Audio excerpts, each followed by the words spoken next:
శ్రీ గురుభ్యో నమః. హరి ఓం. మీ వీరభద్రరావు మామిడిపల్లి ప్రెజెంట్స్. నా యూట్యూబ్ ఛానల్ని లైక్ చేయండి, షేర్ చేయండి, సబ్స్క్రైబ్ చేయండి. ప్రతి వీడియోని పూర్తిగా చూడండి. మరి ప్రతిరోజు కూడా అనేక విషయాలు తెలుసుకుంటున్నాం కదా. మరి ఇవాళ అద్భుతమైన విషయాలు తెలుసుకుందాం. అదేంటంటే ఒక చమత్కార పద్యం గురించి తెలుసుకుందాం. అయితే మనకి సాహిత్యంలో చాలా పద్యాలు ఆనందాన్ని కలిగజేస్తుంటాయి. కవిత్వం దీనికి మనిషికి ఆనందాన్ని కలిగించడం కోసం. అలాంటి పద్యాలు చాలా పద్యాలు మనకు ఆనందాన్ని కలగజేస్తూ ఉంటాయి.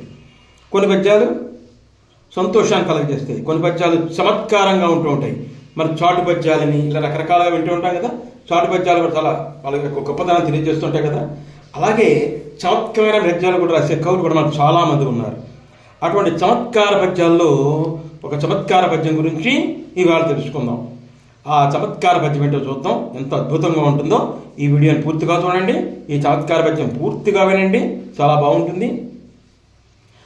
అంచిత చతుర్థజాతుడు పంచమ మార్గముననేగి ప్రథమ తనూజన్గాంచి తృతీయం బక్కడ నుంచి ద్వితీయంబు దాటి నొప్పుగా వచ్చన్.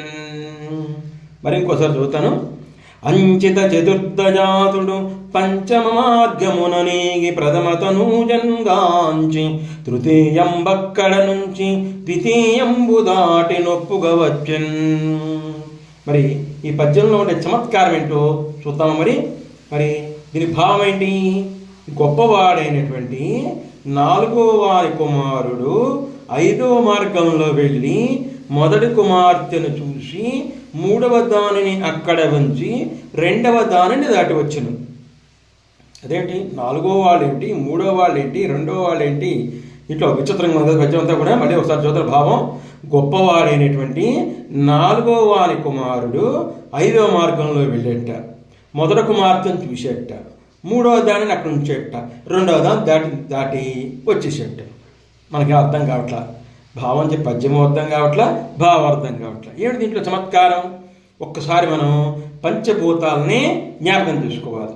ఏమైనా పంచభూతాలు? భూమి, నీరు, అగ్ని, వాయువు, ఆకాశము. 5 పంచభూతాలు కదా. భూమి, నీరు, అగ్ని, వాయువు, ఆకాశం. ఇప్పుడు పంచభూతాలను అన్వయించుకుని ఈ కవి గారు ఈ పద్యాన్ని రాశారన్నమాట. ఇప్పుడు చూద్దాం చూడండి పద్యాన్ని. అంచిత చతుర్థజాతుడు. చతుర్థజాతుడు, చతుర్ అంటే 4 కదా, చతుర్థ అంటే 4వది. ఇప్పుడు పంచభూతాల్లో 4వది ఏంటి? భూమి, నీరు, అగ్ని, వాయువు. 4వది వాయువు. చతుర్థజాతుడు అంటే వాయువు పుట్టినవాడు ఎవరు? హనుమంతుడు. ఓకేనా? అంచిత చతుర్థజాతుడు అంటే 4వ వాడైన వాయుకుమారుడైన హనుమంతుడు పంచమ మార్గముననేగి, పంచమ మార్గంలో వెళ్ళేట. మరి పంచభూతాల్లో 5 ఏమిటి? భూమి, నీరు, అగ్ని, వాయువు, ఆకాశం అనుకున్నాం కదా. దాంట్లో 5 ఏంటి? ఆకాశం. ఏ మార్గంలో వెళ్ళేటినా? 5వ మార్గంలో వెళ్ళాడు. పంచమ మార్గముననేగి అంటే ఆకాశ మార్గంలో వెళ్ళేట. ప్రథమ తనూజన్గాంచి మొట్టమొదటి కూతురిని చూశాట, మొదటి కూతురిని చూశాట. మొదటి కూతురు ఏమిటి? ఈడు మొదటి కూతురు ఎవరు? ఇక్కడ ప్రథమ అంటే మరి పంచభూతాల్లో మొట్టమొదటి ఏంటి? భూమి. అంటే ప్రథమ తనూజ అంటే భూమి యొక్క కూతురు ఎవరు? సీతాదేవి. మరి ఆవిడ భూమిలో పుట్టింది, భూమిలో దొరికింది కదా. అంచేత సీతాదేవి అంటాం కదా. అంచేత అటువంటి సీతాదేవిని చూసేట హనుమంతుడు. చూసి తృతీయం బక్కడ నుంచి, తృతీయం అంటే 3వది. అంటే 3వది అంటే మన పంచభూతాల్లో మొదలైంది భూమి, నీరు, అగ్ని. అంటే అగ్నిని చూశాడు. అంటే అగ్నిని చూడడం అంటే అర్థమేంటి అక్కడ? మరి రావణాసుడు ఏం చేశాడు? ఈ హనుమంతుడి యొక్క తోకగా నిప్పంటించి కాల్చి వదిలేమని చెప్పాడు కదా. మరి హనుమంతుడు తోక నిప్పంటి కాల్చి వదిలేశాడు కదా. ఈ లంక అంతా అంటించి వదిలేశాడు కదా. మొత్తం అక్కడ నిప్పుడు ఏం చేశాడు? అక్కడ వదిలేశాడు. ఆయన కూడా బట్టాలు ఎత్తాను. అంచేత అక్కడ ఏం చెప్తాడు?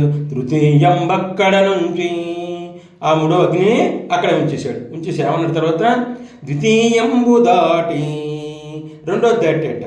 2వది ఏంటి? పంచభూతాల్లోనూ భూమి, నీరు అంటే నీటిని దాటాడు. అంటే మన సముద్రాన్ని దాటాడు. సముద్రాన్ని దాటి నొప్పుగా వచ్చన్, విలాసంగా వచ్చేసాడు అని చెప్తున్నాడు అనమాట. అంటే ఈ పద్యంలో ఏం చెప్పాడు? ఇప్పుడు హనుమంతుడు ఆకాశ మార్గంలో వెళ్ళి సీతాదేవిని చూసి లంకకు నిప్పు పెట్టి సముద్రాన్ని దాటి వచ్చాడు అని భావం అన్నమాట. ఎంత చక్కగా ఉంటుంది పద్యం. హనుమంతుడు ఆకాశ మార్గంలో వెళ్ళాడు, సీతాదేవిని చూశాడు, లంకకి నిప్పి పెట్టాడు, సముద్రాన్ని దాటి వచ్చాడు. ఎంత చక్కగా పద్యాన్ని పంచభూతాలు కనిపించుకుని మరి ఈ కవి గారు ఎంత బాగా చెప్పారు.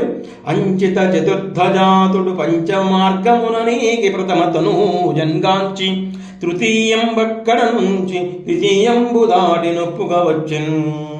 ఎంత బాగా రాసేటువంటి పద్యం. మరి భావం అర్థం కాకపోయినా పంచభూతాలు కనిపించుకుని ఈ భావం చెప్పుకోవడం వల్ల ఎంత చక్కటి భావం వచ్చింది చూడండి.